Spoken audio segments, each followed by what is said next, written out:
This Freedom Stories discussion is being recorded for use by the International Storytelling Center, ISC. This recording will be owned and managed by ISC and will be used for any educational purpose that ISC deems appropriate.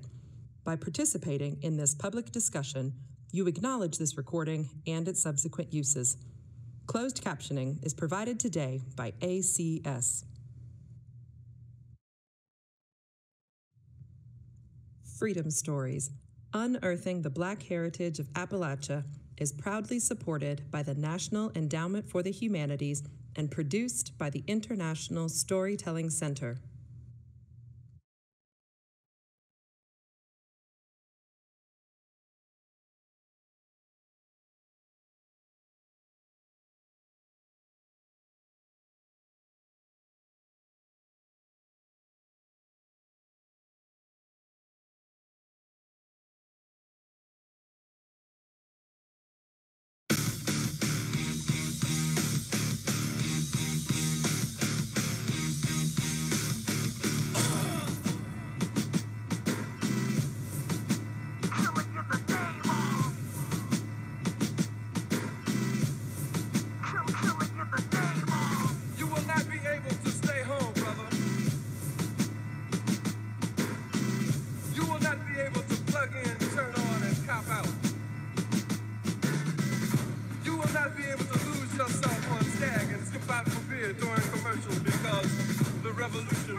Workforces are the same that burn crosses.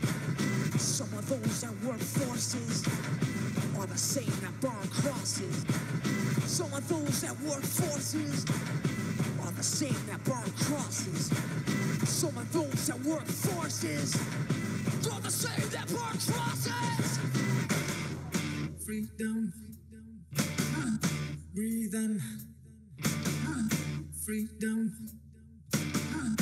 Breathing, hold on to me, don't let me go. The cheetahs need to eat you, run antelope. Your first name is King, last name is Dumb, 'cause you still believe in every word. Freedom, freedom, I can't move. Freedom, cut me loose. Freedom, freedom, where are you? 'Cause I need freedom too. I break chains.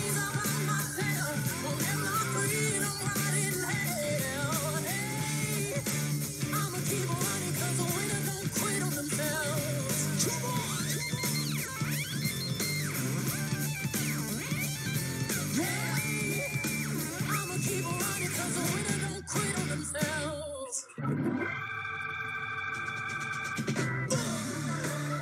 in the air, organisms in the sea, sun and yes man are made of the same things.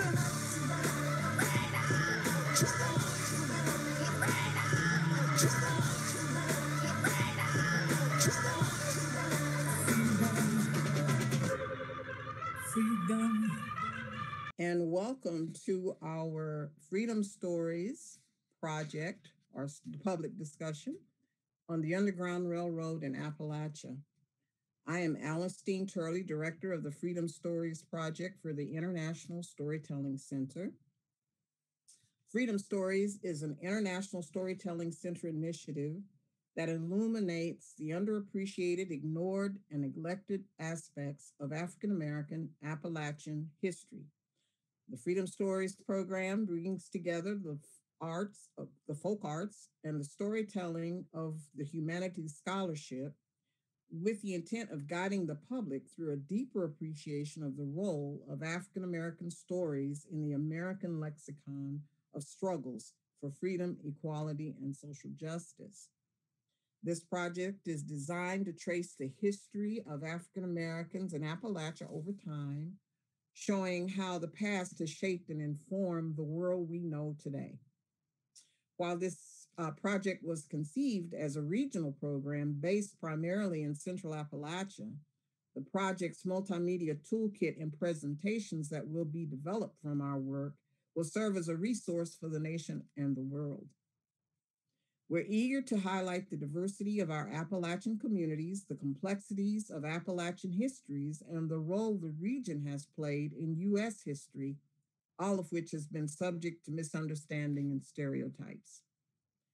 Today's discussion, of course, is recorded and will be made available on YouTube, the International Storytelling Center website, and Facebook pages as part of our ongoing Freedom Stories Toolkit for public use and reference in the future. If you, the viewing audience, have any questions for our storyteller, Reverend Robert Jones, or me during the discussion, please text our comments to our Facebook page, and we'll try to get to as many of those questions and answers as we can and time permits. If you wish to know the latest information of our upcoming Freedom Stories public discussions, you can always check the International Storytelling Center website that will have the latest information and topic. Uh, Today, our story of the Underground Railroad will be presented in true storyteller fashion by our noted storyteller, Reverend Robert B. Jones. Reverend Jones is a native Detroiter, a noted songwriter, a storyteller, a multi-instrumentalist, an award-winning educator, and an International Storytelling Center Festival favorite. So you'll be familiar with him. As an inspirational storyteller and musician who enjoys celebrating the history, humor, and power of American roots music, Reverend Jones has a deep love for African American and American traditional music, which is often shared in live performances that interweave timeless stories with original and traditional songs. Reverend Jones has been performing for more than 30 years, entertaining and educating audiences of all ages, from colleges and schools, libraries, union halls, prisons, churches, civil rights organizations across the nation. At the heart of his message is the belief that our cultural diversity tells a story that should celebrate, not just tolerate. Reverend Jones and his wife Bernice, who is also a highly respected vocalist in her own right, work together primarily in the performance of sacred music. As a couple, they've released 2 recordings together and have toured nationally as a performance group. So, presenting today's true story of the Underground Railroad, the Lucy and Thornton Blackburn story, is our storyteller, Reverend Robert B. Jones. Thank you, Alicestyne. It's a great pleasure and a joy to be here and to be involved in this amazing project to tell these stories that have hitherto not been told. When I was a young blues guy, I fell in love with the sound of the guitar. And the guitar, for me, was the window into African American music as far as I was concerned. But a little bit later, I found out that a lot of Southern musicians said that the guitar had sort of ruined the music. And I didn't exactly understand what they meant until, oh, maybe about 15 years ago. I got to spend some time with a young man by the name of Mike Seeger. Mike Seeger's Pete's younger brother. And Mike was playing all of this bizarre music that was just thrilling and amazing me. And at one point, he played a song called Stole and Soul from Africa, as in stolen and soul from Africa. And he didn't play it on a guitar, nor on a banjo, but he played it on a fiddle and a harmonica. And I kind of understood what they meant by the idea that the guitar had changed the music. The guitar is usually one note or one chord. It's one thing or another. But the fiddle is kind of a sliding instrument. It is ambiguous. And so you're touching those notes that are in between. And that has something to say about this story that we call the story of American history. It's in between. So this is a song that I heard Mike Seeger performing, and it was at that point that I knew I had to start playing the fiddle.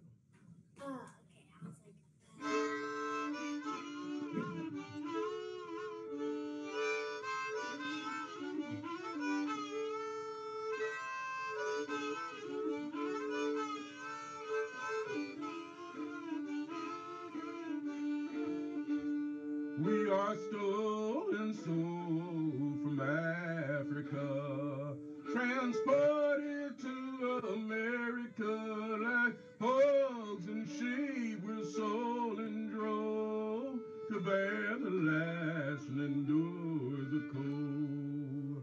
We're almost naked as you see, and most barefooted here we be, exposed to snow, bone, wind, and rain, to bear the lash and endure the pain.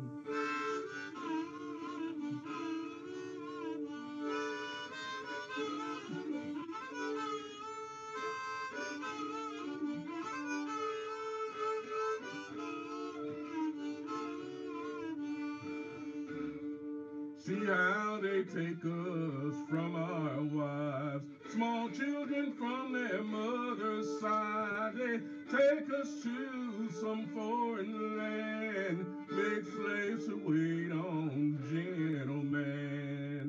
Lord have mercy and look down upon the plight of the African. On bended knees pour out our grief, we pray to God for some relief.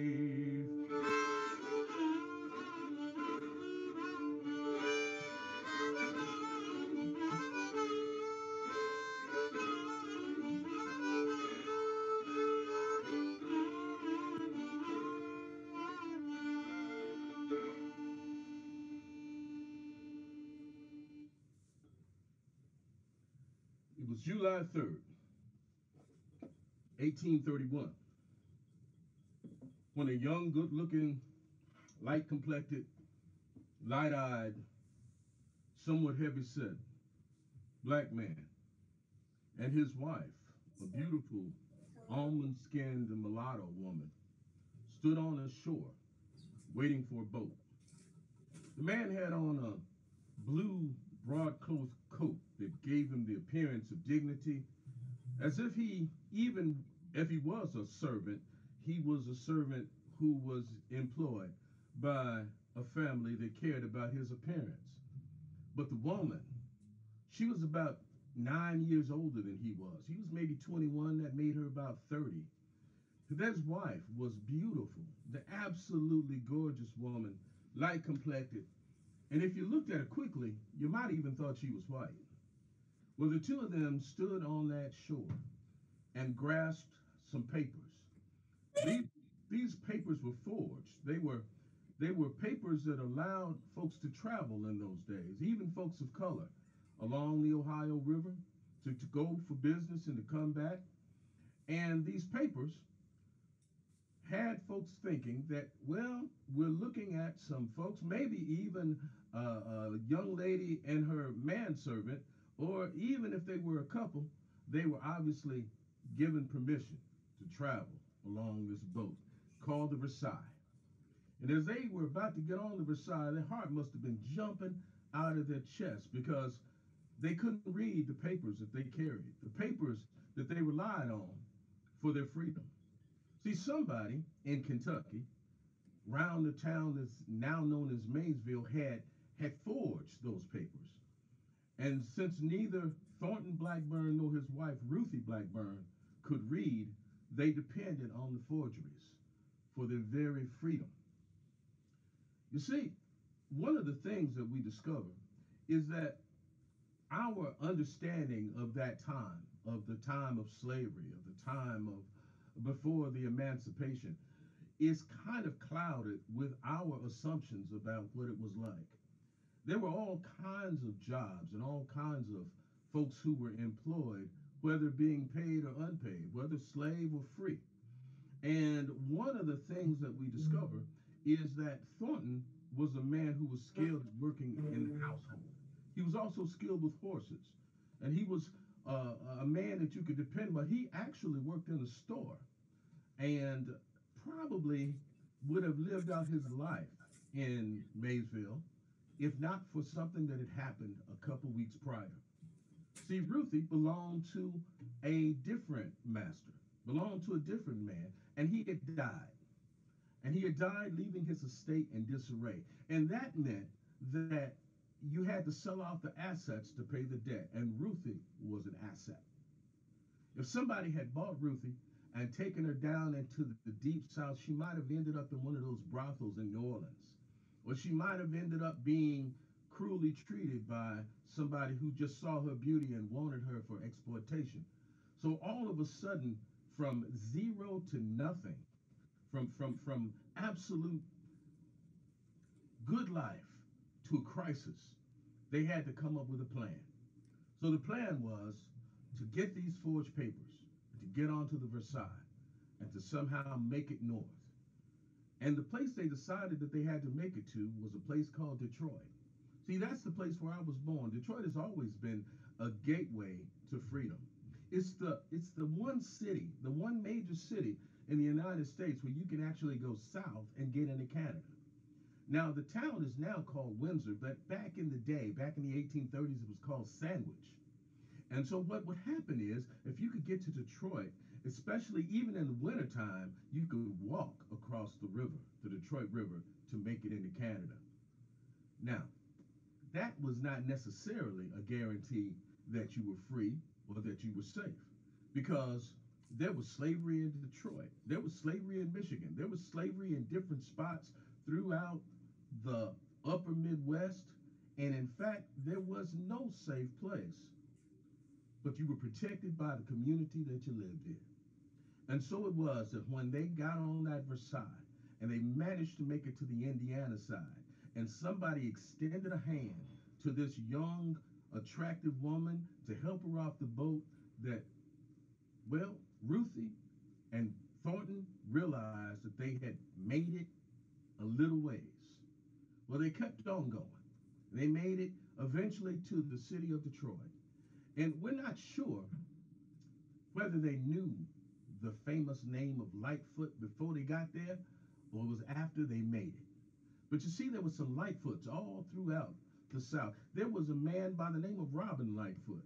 I got a chance to preach at his church in Florence, Alabama.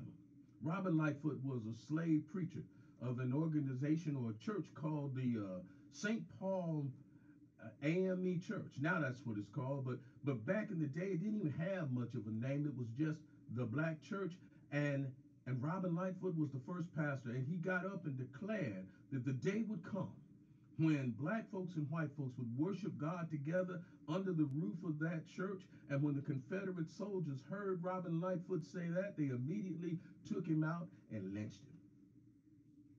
I got a chance to preach at the 125th anniversary of that church, and I saw the fulfillment of Reverend Lightfoot's dream. So the name Lightfoot was known in various parts of the country. It must have been a family. Maybe they were distantly related, but somehow when the Blackburns made it to Detroit, they made acquaintance with Madison Lightfoot. Now, Deacon Lightfoot and Brother George French were members of the Second Baptist Church. You might wonder how come Baptist churches have such long names. I have a thing where I say, you know, I'm a member of the First Greater New Mount Moriah Zion Holiness Temple of Divine Christian Healing Prayer and Science Ministry Missionary Baptist Church Temple number 12. And everybody laughs, and I say, you know why that name is so long? Because we're Baptists. We can't agree on anything. Well, you know what? Every time the church was split, the name would get longer. Well, the reason the Second Baptist Church is the Second Baptist Church is because the First Baptist Church in Detroit did not want to give the black worshipers their due. And so the worshipers got together and decided to form the Second Baptist Church. And it's still in downtown Detroit.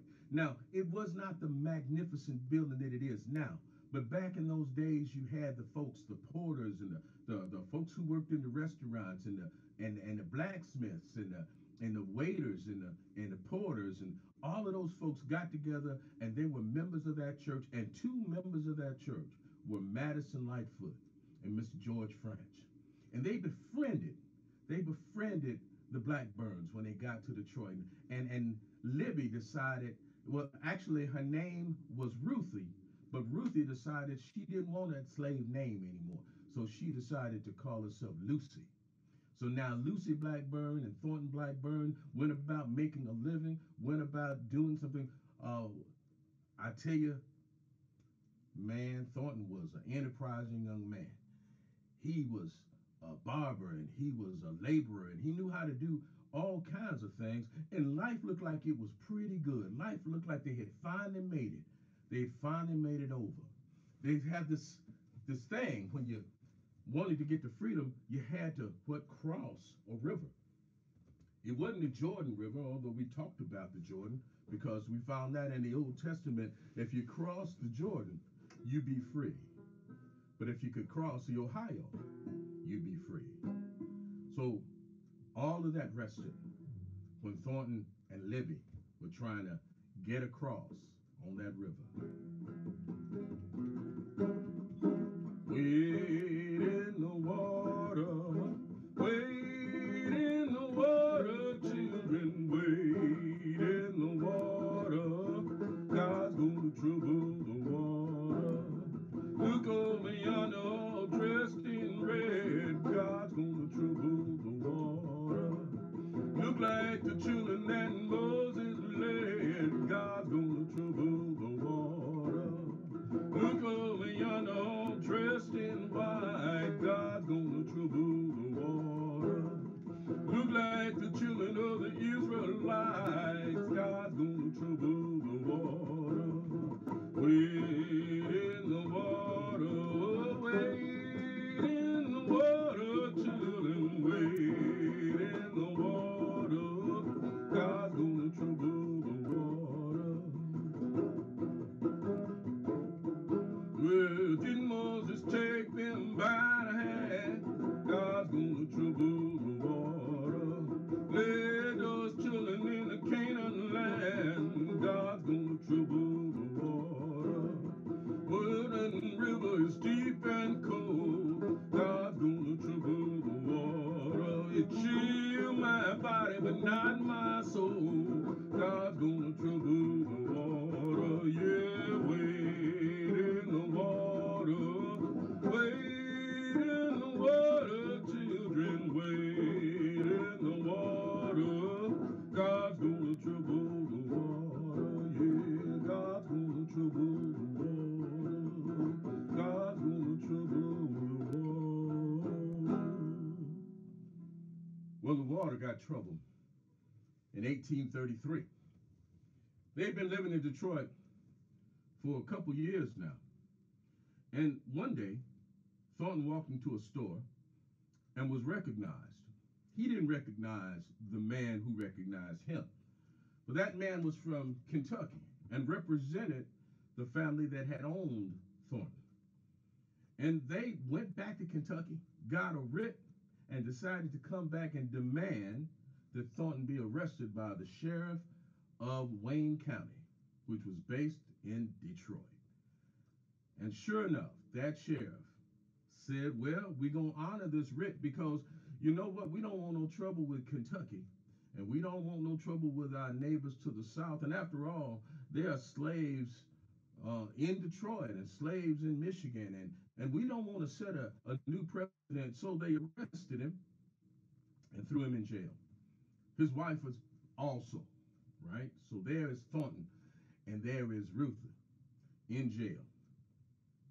Well, the folks at the Second Baptist Church, who all had their opinions about the idea of slavery, who all had their opinions that a man should be free, that the idea is that God made all men free, and that all men and all women deserve to be free, they decided that they had to go visit Sister Ruth at that church and comfort her. And so it was Mrs. French, George's wife, and Mrs. Blackburn, Madison's wife, who decided, and Mrs. Lightfoot, Madison's wife, who decided that they needed to go and have prayer with Sister Blackburn. Now, you may not know what Baptist prayer is like. Now, Baptists, we take a long time. And sometime when those women came in with those hoods up over their head and they had their heads bowed down and they began to moan,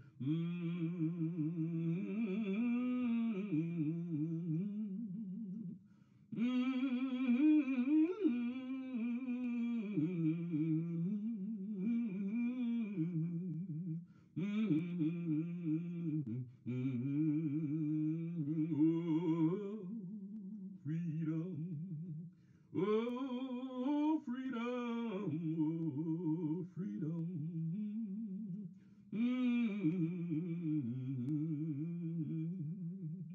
And after about 2 hours of that intense prayer and that intense moaning, those two sisters got up and put their hoods and put their bonnets back on their head and proceeded to walk out of the jail. It was the next morning before the jailer walked in, ready to give Mrs. Blackburn her breakfast, only to realize that he was not looking at Mrs. Blackburn. He was looking at Mrs. French, because those hoods had allowed Mrs. Blackburn to leave with Mrs. Lightfoot. He did not know what to do. He was flabbergasted. By the time he realized what had happened, Mrs. Blackburn was on her way to Canada, to that place called Sandwich that we now call Windsor, and had been secreted away. But now the problem was what to do about Thornton. Thornton was under heavy guard. Thornton had chains around his wrists and around his ankles. But Thornton had acquitted himself so well as a citizen of Detroit that people had come to like him and love him. Not only African American folks, but white folks. And for whatever reason, some folks resented the idea that a man could be sent back into slavery once he had escaped. Some folks resented slavery entirely. And some folks didn't care about slavery or the politics of the day, but just thought the folks in Kentucky had no right to tell the folks in Michigan what to do. And regardless of why you do the right thing, sometimes it's important that we do the right thing. And so as they were preparing to bring Thornton out of the jailhouse and to give him over to the authorities who had come up from Kentucky, a crowd started to form. Some say it was 500, some say it was 300, some say it was just 40. But they were mixed race. They were black and white, and some of them had axe handles, and some of them had clubs, and some of them had hoes, and some of them had pistols. And the sheriff and his deputies didn't exactly know what was going to happen. So the deputies ran back in the jail, leaving Thornton and the sheriff outside to deal with this crowd. And they demanded that they let Thornton go. And the more they demanded, the more tense the situation became. The sheriff began to cower and realize that he was in a situation that he was not prepared for. And sure enough, someone stepped out of that crowd and gave Thornton a pistol. Now, in those days, pistols only shot one time, so you had to have the intentionality of using that pistol, because we only had one shot, to do what you wanted to do. And Thornton took that pistol, and he probably thought about putting it to the sheriff's head, but instead, he fired in the air. And that created enough room for them to overpower the sheriff. And the sheriff was beaten and pummeled and left bloody in the street. And Thornton was taken and really literally carried to a wagon that was waiting. You can't make up this stuff. This was a wagon that was pulled by a blind horse and driven by an old man named Daddy Grace. Now, Daddy Grace was not known for high rates of speed or driving when he was, the horse was blind, right? So somehow a man jumped on the back of the wagon, armed with a sword, and twirling it around and encouraging him to go forward. And just when Thornton looked like he was about to hesitate to jump on the wagon, a woman named Sleepy Polly, who had never done anything that anybody remembered but just sitting around sleeping, all of a sudden Sleepy Polly jumped up and bodily threw Thornton up on that wagon, and he left with 7 black men headed down Gratiot Road. Now, the Gratiot Avenue is now one of the major thoroughfares in Detroit, but even then, it followed the Detroit River. So as they were speeding down the road, down Gratiot Road, with a blind horse, with a man twirling a sword, being driven by an old man by the name of Daddy Grace, it was crazy if it wasn't so real. And somehow, those 7 compatriots got Thornton off the wagon. As folks were trailing this blind horse, they felt that they could catch him. They felt they had a good chance of catching up with this old man and this blind horse. But by the time they caught the old man and the blind horse, Thornton had taken to the woods with his 7 compatriots, and they took rags and wrapped them around the chains so they couldn't hear the rattling of the chains as they made their way to the boat that was waiting for them. And when they got to the boat, they had obviously paid somebody to take them across the river. But then the man decided, well, I'm going to get a little bit more profit. And he refused to leave until somebody surrendered his gold watch.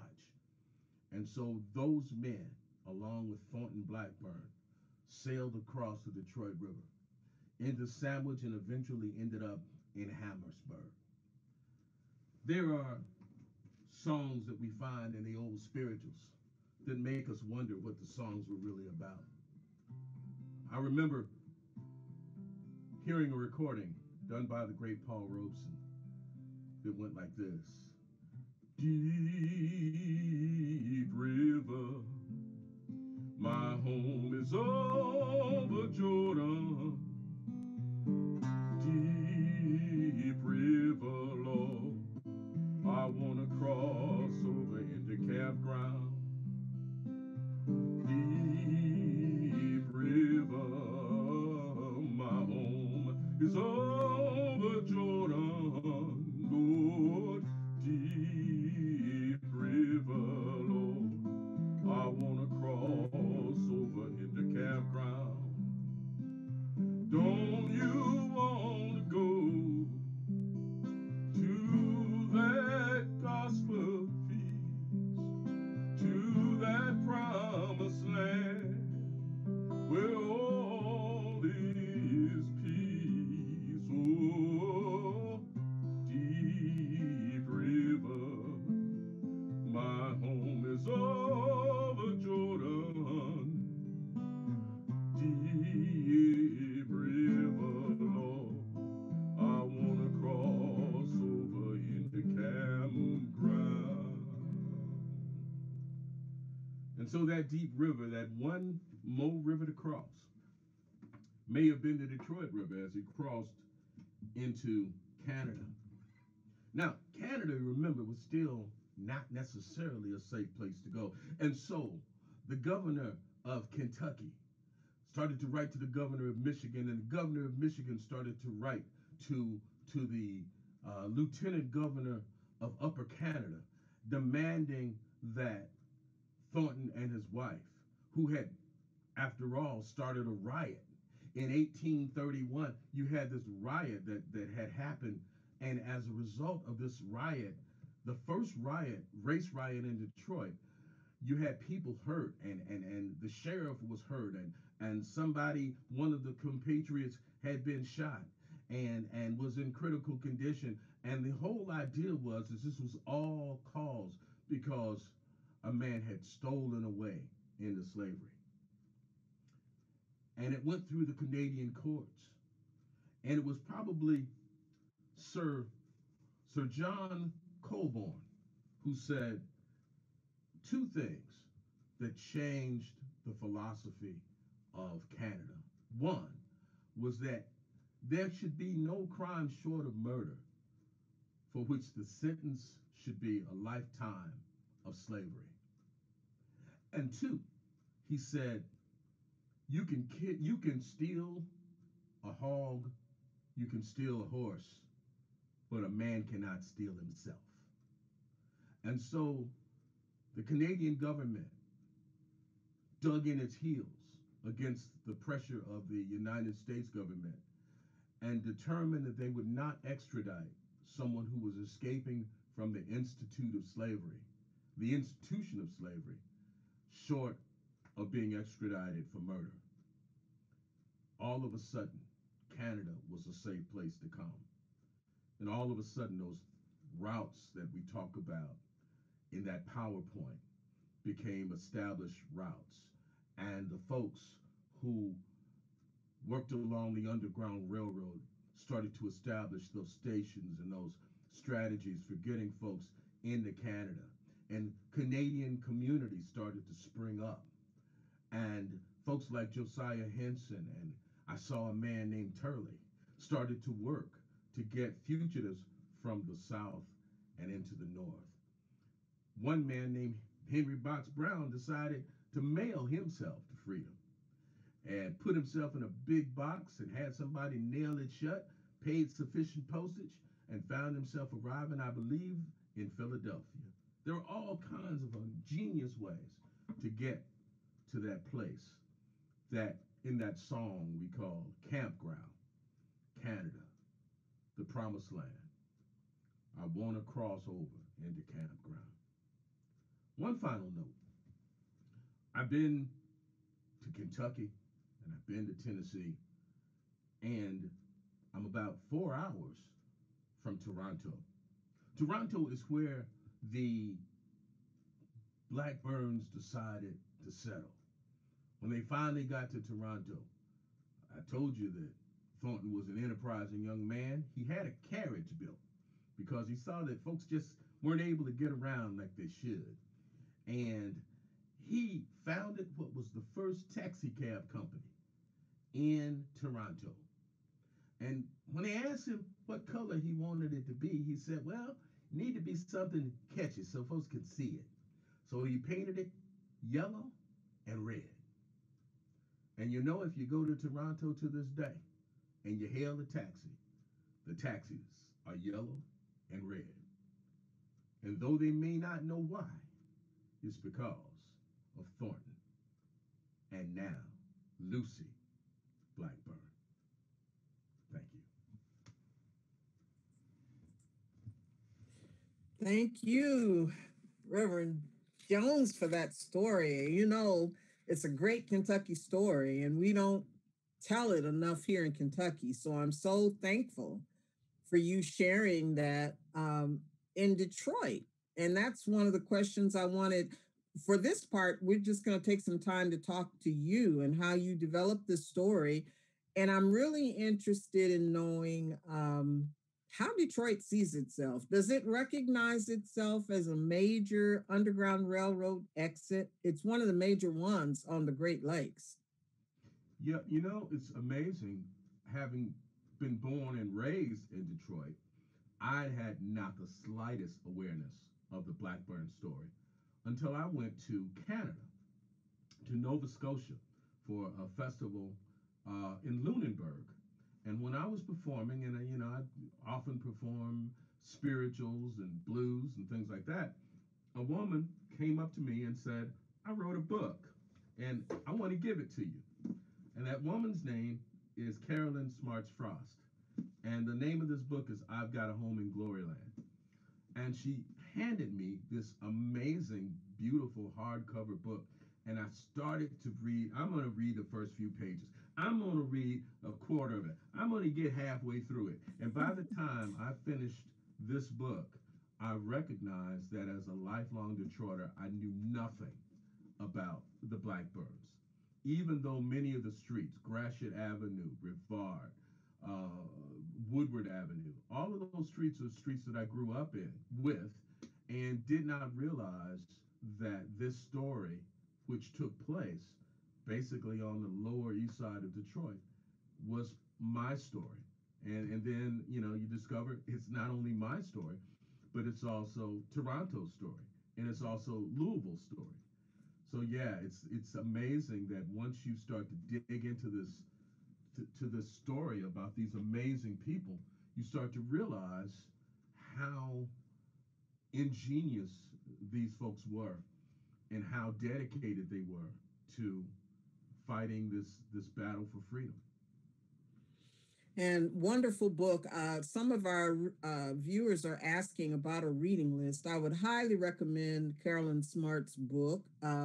Good friend Carolyn is of mine and stayed with me while she was researching the Thornton story, the Blackburn story that ends up in Toronto. And there's an archaeological dig in Toronto now trying to uncover the Blackburns business and neighborhoods. A wonderful international story. So, how does Detroit?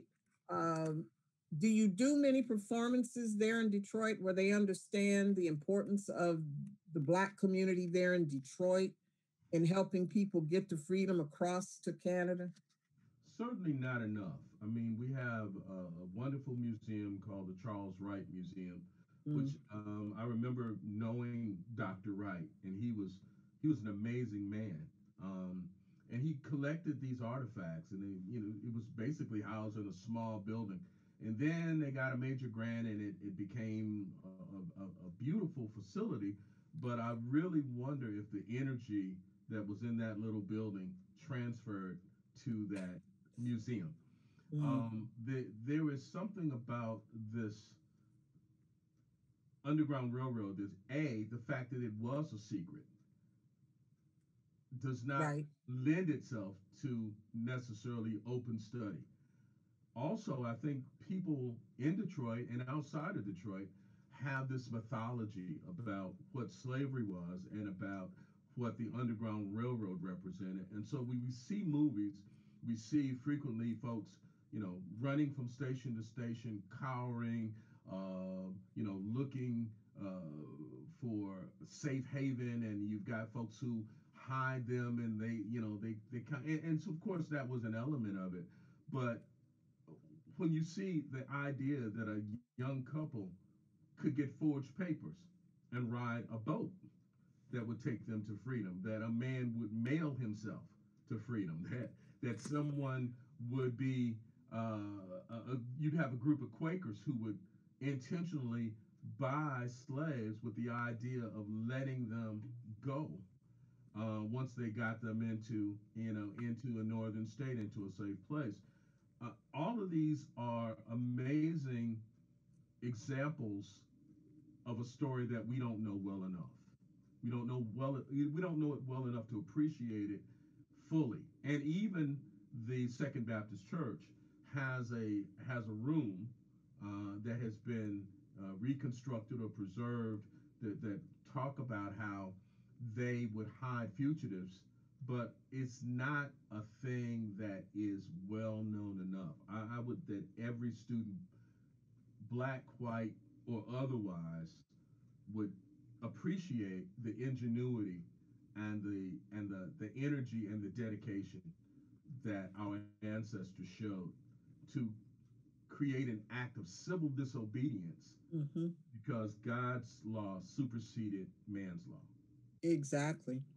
And the fact that if you were trying to aid a slave, you could lose your property, you could be jailed just for providing assistance. So not as simple as we make it sound sometimes. No, So not at all. for the viewing audience, how did you develop your songs? You do this performance, I know, but can you share with our audience how you go about deciding which songs are associated with the Underground Railroad? Yeah, well, Alicestyne, one of the things that, again, being secretive, you have to sort of become fascinated, I guess, with the idea of the coded spiritual, the idea that something says one thing but really means another.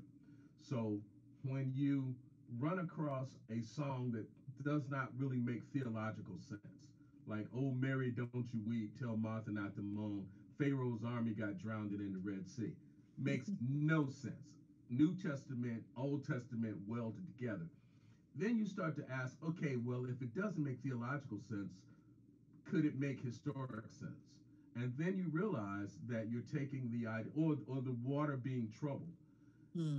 comes from the New Testament. You know, God's going to trouble the water. Well, when the water is troubled in the New Testament, the lame man is healed from the thing that's afflicting him. So as you start to realize that these spirituals were not just haphazard, or were not because of someone's theological ignorance, but actually carried a message, then you start to, you know, hear those spirituals with a new ear. Right. And, You and, and know, growing up, Wade in the Water was a baptismal song. exactly, When I was little, that's what people sang when you were being baptized. And I know I had to be an adult before I realized what the song was. exactly. You know, folks took these songs and repurposed them, and you know, so that was one thing. Another aspect, and the reason I sort of started off with that story about Mike Seeger, who was really an amazing and fascinating man, is the idea that music has also changed. As we listen to a song, as we listen to like a song on the guitar, a fret, which is that piece of wire, makes the note one thing or the other. But a fretless instrument like the banjo, before it became the banjo we know, or the fiddle, has this kind of ambiguity to it. And so when we start to understand that this music was all mixed up, just like the people and the culture was all mixed up, it sort of gives you insight that the first song I sang was really a white abolitionist hymn. Stolen Hmm. Soul from Africa could not probably be sung by a black person because it's just too overtly insulting to the people around them. But a white person could take on the um, the empathy of a person who was having to deal with the degradations of slavery. And that song is preserved by an old old white Kentucky singer by the name of Addie Graham. So Miss Addie heard this music coming out of Reconstruction, remembered these songs, sang them. Folk singers like Mike Seeger picked up on them, added certain instrumentation, and then so all of this amazing catalog of music is there for us in the 21st century, but largely we ignore it because we want to reinvent the wheel when the wheel is perfectly fine, and we go back and start using it. So music is powerful. We've gotten someone who says that we need to turn your mic up just a little bit on Zoom because it was great for the music, but not good for your voice. Okay, I think that should be a little bit better. Okay, We wonderful. always Thank have you. that compromise, right? Yeah. Hey, modern technology. So this idea of the abolitionist movement, I think it's very appropriate that you tell this story because the abolitionist movement was primarily a religious movement. I think also people forget that aspect of it, that the church on many levels sanctioned the idea of slavery and that it took a group of people to step outside the church and say that no, God, this is not what God intended, and my religious belief says that men are not slaves. Right. So how you talk about the Baptist Church in Detroit, and I heard you mention the AME Church, which in Kentucky would have been illegal. AME churches below the Mason-Dixon line, mainly because they preached an anti-slavery message. Mm. So, and there's another Kentuckian, Lewis Hayden, who helped build a church there in Detroit. So this idea of African Americans using religion as their clear message about how they should live their life. Do you see that now among young people? Are we sharing how African Americans use religion, as my grandmother would say, to get over how we got over using that using religion? Unfortunately, we don't. I mean, I'm an ordained minister. I'm a pastor of a church in Detroit, and often what you see is this sort of abandonment of a lot of the institutions that help to quote unquote bring us over because they're viewed as irrelevant. You know, when the church stops being radical, when it stops being um, purposeful in its mission, it starts to lose its savor. You know, what good is salt if it loses its savor, right? And so when you end up with this idea that it's just about, you know, coming together and worshiping, of course, is the greatest part. But the idea is that faith without works is dead, as it says in the book of James. Um, you have this on the part of many young people. I certainly can't say all, but on the part of many young people, the idea is that we've got to march and we've got to protest, but not necessarily under the banner of religion or under the banner of our spirit as an extension of our spirituality. Where I think our ancestors hit it on the head is they understood that songs and sermons and scripture go to the heart. If you can change the heart will change the head, right?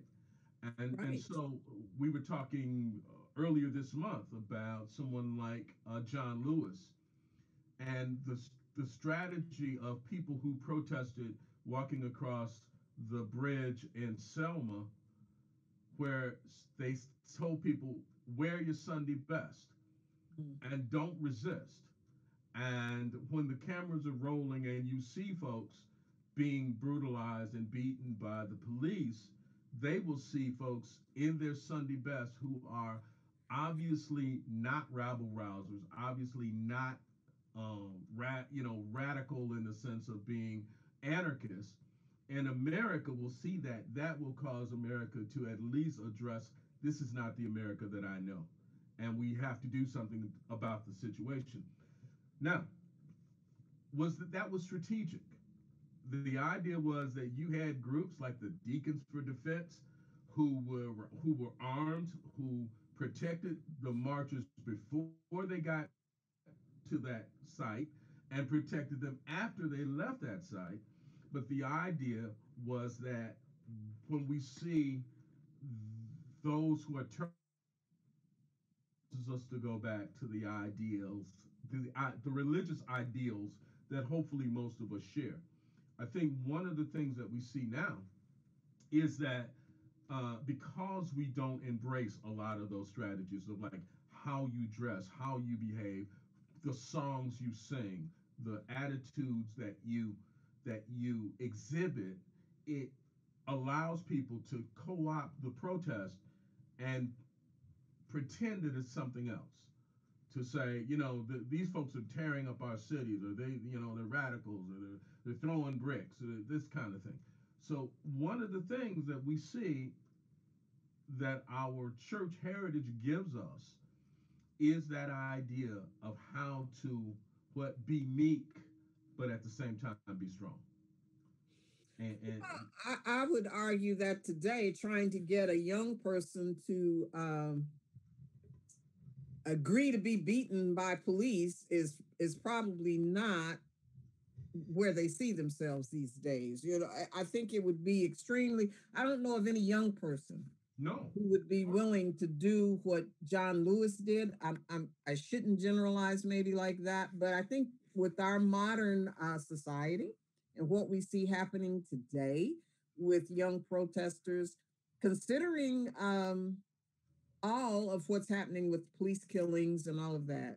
The marches, for the most part, have been peaceful, and music plays a big part in it. I'm noticing how many of these songs are being revived. Absolutely. I've got a question from one of our viewers who wants to know, what spiritual heritage did slaves bring with them from Africa? That's a good question. And you know, it's hard to really go and try to dig at I guess West African religious traditions and make a comparison between that and Christianity. One of the things I do know, and again, I'm a minister, so I believe in the power of the Holy Spirit. So I believe that when the Great Enlightenment happened, the Great Awakening happened, and those preachers, whether they were preaching freedom or whether they had disguised the gospel into a form to encourage slavery, regardless, they were playing with fire. And so what happened is, I believe that the enslaved person saw two things in Western religion that they could identify one with. One was the children of Israel were slaves in Egypt, and God delivered them through leaders and through the crossing of a body of water. When you crossed the Red Sea, or when you crossed into the Jordan into Canaan, you were free and you were a child of the promise. I think they identified with that even more strongly than some more sophisticated theological concept about heaven or redemption or fairness, because they didn't see fairness around them. Frederick Douglass made a distinction between the religion that was preached on Sunday and the way it was practiced on Monday. So Exactly. I'm not sure, I'm not sure that they necessarily embraced the religion that they were being given, but I think that they got it on a level that was deeper than intellectual. And Right. the second thing is Christ, Jesus being the lamb sacrifice, the idea that he died on the cross for every one of us, and that Jesus was always about two things: uh, encouraging the one who was downtrodden, or bringing the one who thought he or she was hot stuff down a peg. And so that created this kind of liberation theology, as Cone calls it, even before it was called liberation theology. And so I think that the preacher who preached was not, the black preacher was not preaching the same message as the white preacher, even though he was using the same scripture. And one of the ways for our viewers, if you read the Nat Turner story, Nat Turner was a Baptist preacher on Southampton, Virginia, and he talks about how he was permitted to preach on plantations because the slave owner wanted him to preach, of course, Paul, about slave obey your masters. And so he would definitely preach that message, but he would preach other messages too, which only the slaves understood. And actually, the slave hour that they were given at Southampton became the organizing period for the revolt, because he was able to preach to them in ways that Africans understood. It's that double language we're talking about. You hear one thing, but I really mean something else. Exactly. So another song that people have sort of recently acknowledged is one of the slaves, John Newton, in Amazing Grace, which of course is one of the songs that you hear constantly. Came about because he was a slave. He was a captain of a slave ship, and he actually heard the slaves in the pit of the ship. They were not singing songs. They were basically moaning in a particular way. Mm-hmm. And it is the melody of Amazing Grace that he put English words to that is now one of America's most popular spiritual songs. So yes, Africans did have their own form of communication. Music was a large part of it. And it became the common language within the slave quarter. So still today, we are continuing that tradition within African American music. Absolutely. I was fascinated by the PowerPoint that came on before, I got started, to see how many of those uh, station masters and conductors were white Americans. I mean, we had this Quaker tradition Mhm.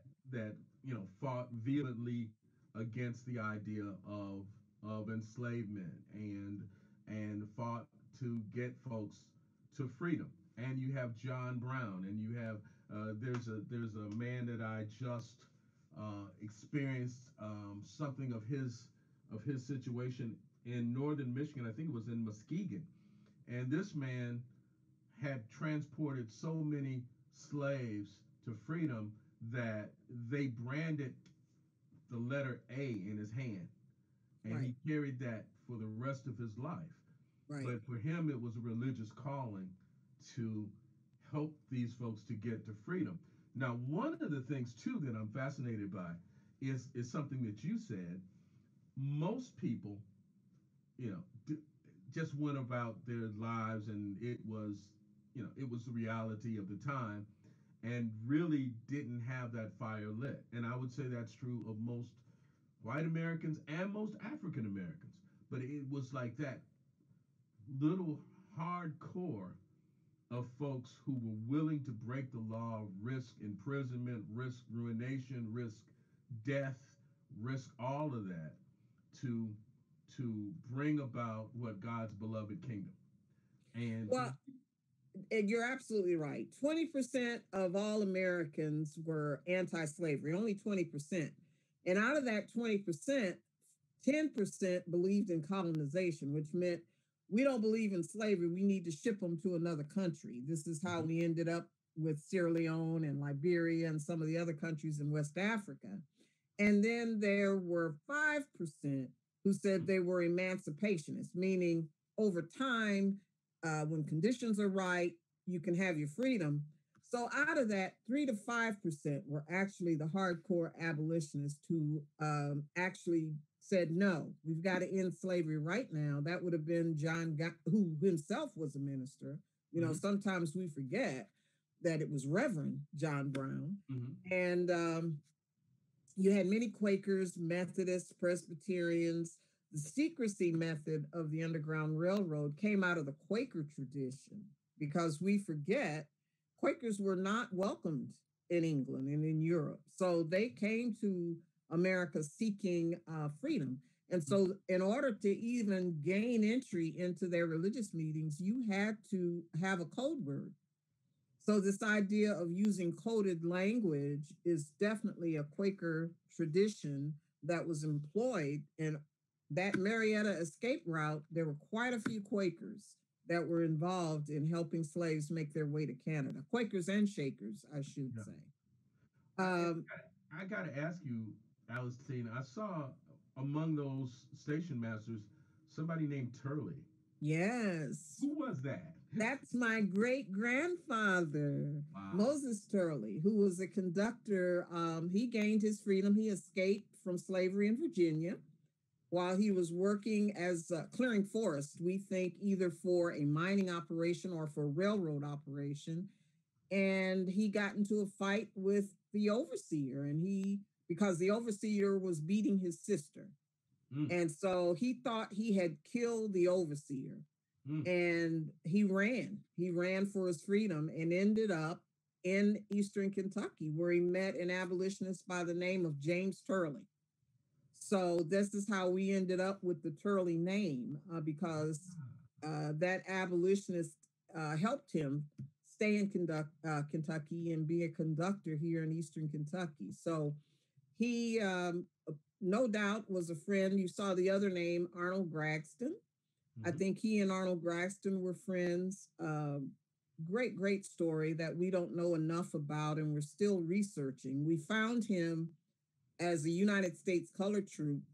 He enlisted over in Camp Nelson at the beginning of the Civil War. So we're still waiting to pull his records to see if we can find out what his real name was, because we know his name wasn't Moses Turley. Turley, yeah. But we don't know his real name. And so we're on that path. So I'm just thinking there's so many, we know about him because of family traditions, because we pass that story along orally. Mm-hmm. But it wasn't until I became a college student that I was able to prove it in writing, which is what America recognizes, the written tradition as opposed to the oral tradition. So I'm sure there are lots of other folks like me who have these wonderful stories in their background, but they just don't know them. That is absolutely amazing. And so again, it goes back to what we started talking about at the beginning of our little session, is that these are stories that as we uncover them, they give us a sense not only of pride, but a sense of appreciation for this amazingly complex time that, that where we were in dealing with slavery and then coming out of slavery and Reconstruction and all of that, all of those gooey and messy stories which help us to deal with the messy times we're in now. Correct. Right? Correct. So that's one of the reasons I just want to make it perfectly clear, young people, I'm not advocating that folks get beaten out on the street. What I'm saying is that was a strategy that, that allowed America to see itself. And exactly. Artfully, we're going to have to use a strategy again in order to break through that sort of complacency that most people have, even today. Most people just want to watch the football game. I don't want to see anybody kneeling. I don't want to hear about police brutality. I just want to see, catch the ball and run. And so we need an appreciation for how folks dealt strategically with those situations in a very dangerous and very surreal time to deal with this somewhat equally surreal and dangerous time.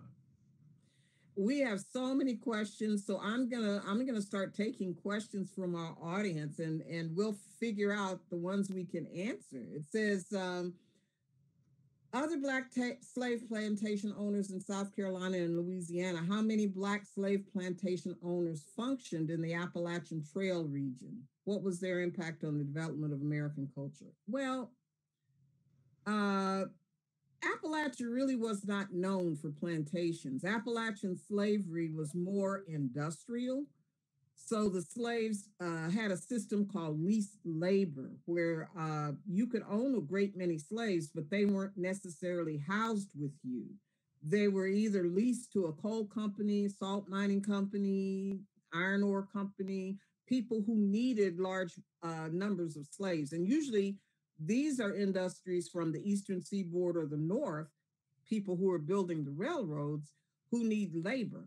So they actually would enter into a contract with the slave owner for X number of slaves, that they would be paid for that slave's labor. So in terminology, we call those iron plantations because the slaves are not in the field. They're actually working, laying track, mining, doing those sorts of things. And so of all of the places in the nation, Appalachia probably had the lowest number, but we can't give you an exact number because a lot of those slaves were leased out. They were not physically counted as being part of the area.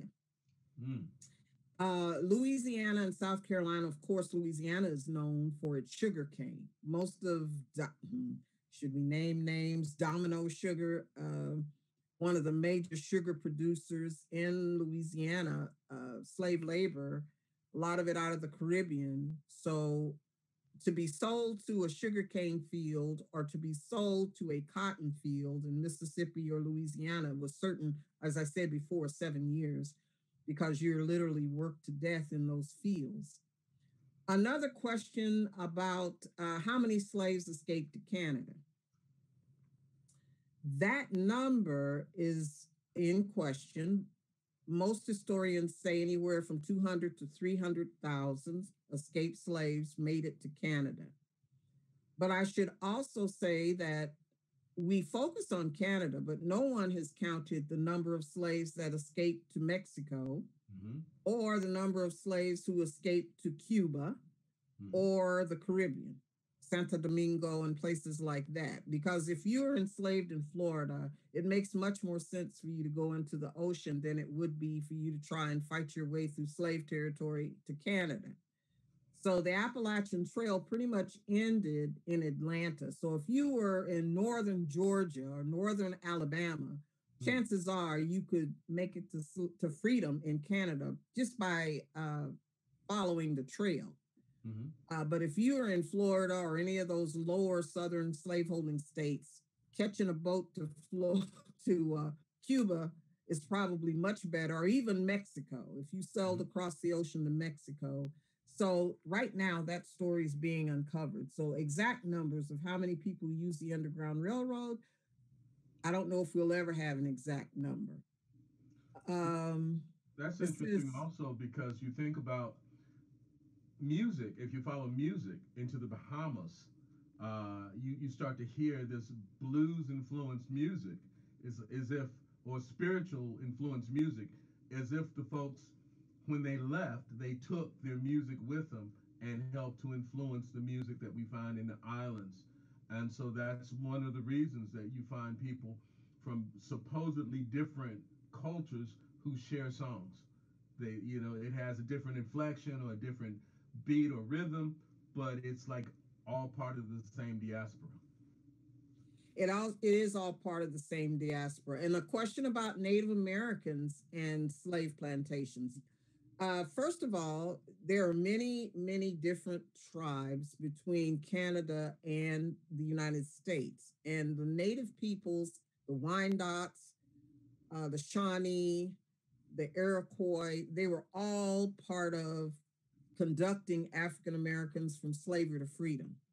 There are also Indian tribes, Cherokee being one of the major ones, that were slaveholders and did support the concept of enslaved Africans. So what is now considered Central Appalachia was predominantly a Cherokee country, even though my ancestry, Choctaw, is northern Alabama. My grandmother was a Choctaw. So you have race mixing on the frontier, just like you would anywhere else. So you have many natives who were married to enslaved Africans or free blacks who knew the country well. And many of those people did help in establishing routes of freedom that took people from the United States into Canada, Toronto, Ontario, Amherstburg, St. Catharines, which of course was a big, Harriet Tubman was her haven in Canada for escaping slaves.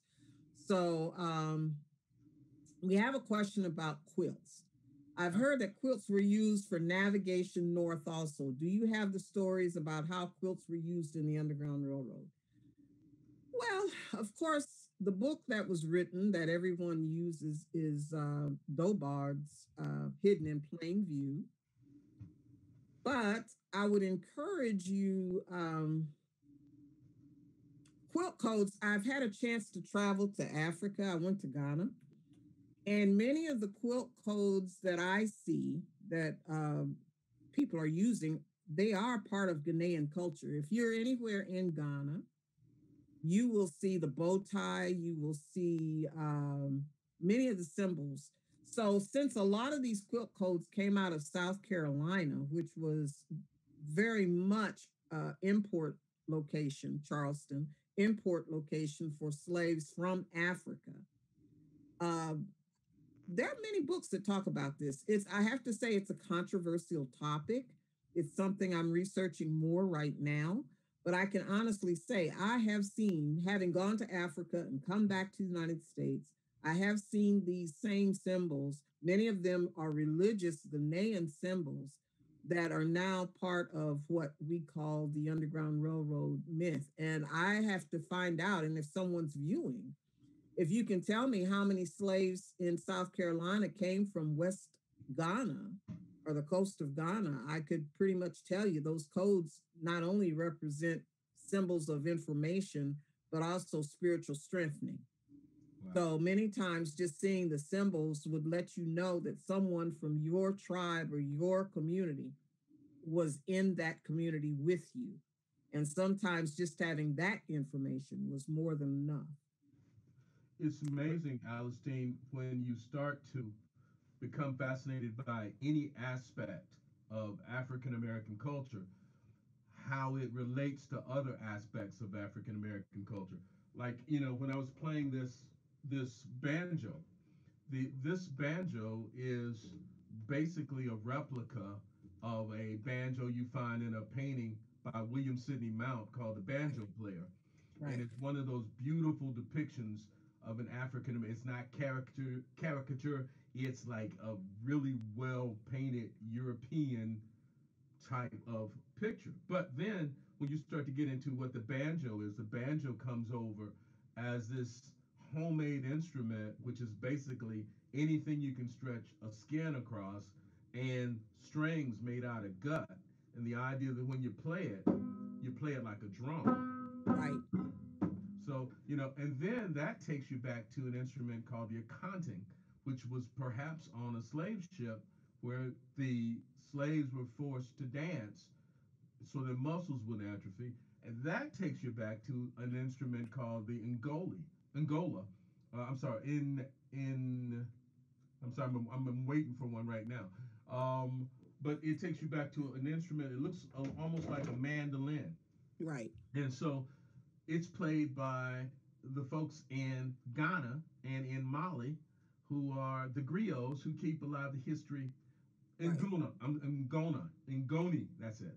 It's played by these folks who played this thing. So you've got all of this mixing and matching. And did somebody see something and borrow something and try to make something out of, according to what they saw? And it's like, it's amazing that if you can start with quilts, you can start. There's an old painting called the Old Plantation where they've got a guy playing a banjo. They've got another guy dancing with a stick. Mm-hmm. And they've got these folks who look like they're getting married. And it's like all of this information in that painting, each element of that painting could give you a way to dive into some Right. different aspect of African Right. American history and culture. And unfortunately, we just have not done a very good job. It hasn't been taught in our schools. We don't know. I mean, you have to wait to graduate school practically to start being independently able to investigate these connections. And then once you weave it together, it tells a wonderful story of culture that people were hanging on to their culture in any way they could. If you go to New York, African American iron workers, you can see how they carved African symbols into this grating that became part of homes and part of fences. Mm. And so the culture is all around you. But if you don't know what you're looking for, which is again the beauty of the Underground Railroad, if you don't know what symbols to look for, they mean nothing to you. They're just decorative art. And so Mm. having that ability to communicate without using words has become very much a part of African American culture. How do you say something without saying it? That's an art form in and of itself. And so, a question about weight in the water, Reverend Jones. The question is, do the colors red and white have specific meaning that you know Not that I know of, other than the alliteration that it gives you to come up with the following line. Look over yonder dressed in white. It must be the children of the Israelites. It's of? the Right. Israelite part. It's like the children of Israel who are escaping from slavery. Look over yonder dressed in red. It must be the children that Moses led. You know, must be Parting of the Red Sea, maybe? could be. It could be. I mean, who knows? I've heard even the old children's song "She'll Be Coming Round the Mountain" is one of those songs that derives from a black spiritual of Jesus. He'll be coming on a chariot, Right, and then the coming round the mountain among coal miners started to understand that it was about unionizing. You know, it was like, and even the key you sang it in, right. supposedly, if you sang it in G, it was like go, cause there's trouble. If you sang it in C, it was like come, it's safe to have a meeting. So, so we start to like really understand how our ancestors used music in a way that just goes right over our heads, both black and white. You know, preserving it, saving it, teaching it from mouth to ear. It's a lot different than popping in a CD and having Right. somebody. Yeah, Right, because music has to come from the person. And I understand with Harriet Tubman, one of the major ways she communicated with the folks who were getting on her train to freedom was through music.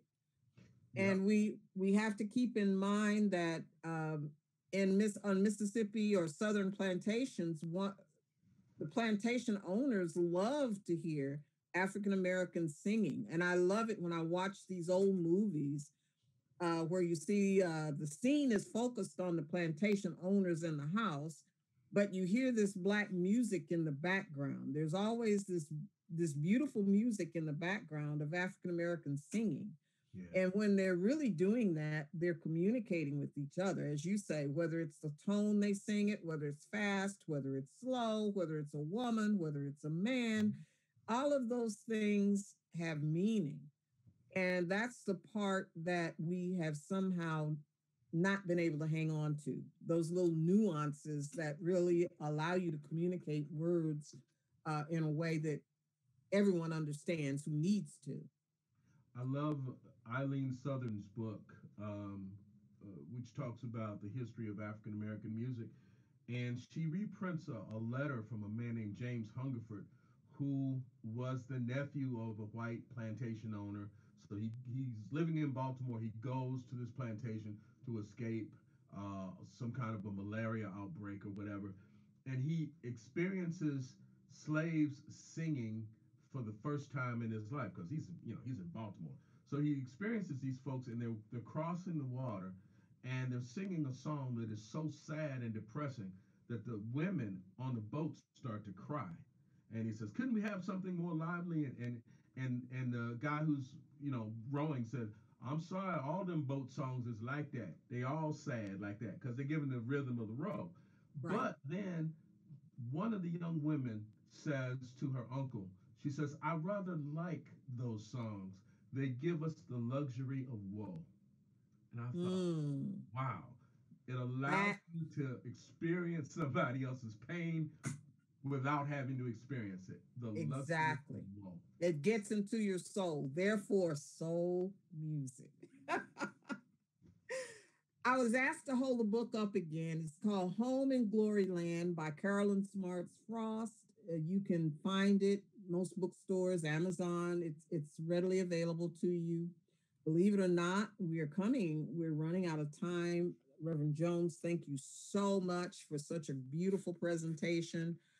I hope our listeners and viewers had a chance to really appreciate this story and can do some research on their own that can share in their area. The more, the better. I encourage our listeners to join us in November 7th, when we'll be talking about race mixing in Appalachia. A group of folks call them Melungeons. Hmm. So we'll be joined by those who have written on the subject and hopefully can shed some light on the subject. We hope you enjoy the remainder of the festival. And if you want to contact you, Reverend Jones, what's the best way if people want to book you or hear more from you? Yeah, if they want to book me, I have an agency, great guy. His name is David Tamulevich. That's tamulevich.com, TAMULEVICH. Or you can just hit my website, which is revrobertjones.com, a little bit easier to maybe absorb than Tammy Levitt, and it'll send you to a link. But again, before we leave, I just want to thank you, Alicestyne, for asking me to be a part of this. What a privilege it has been, and I'm just so excited. I've learned so much in this past hour or so that we've been together, and I'm hoping that people will continue to dig more and appreciate just the power of the stories and the music that come out of this experience. Power of a story. You can't beat it.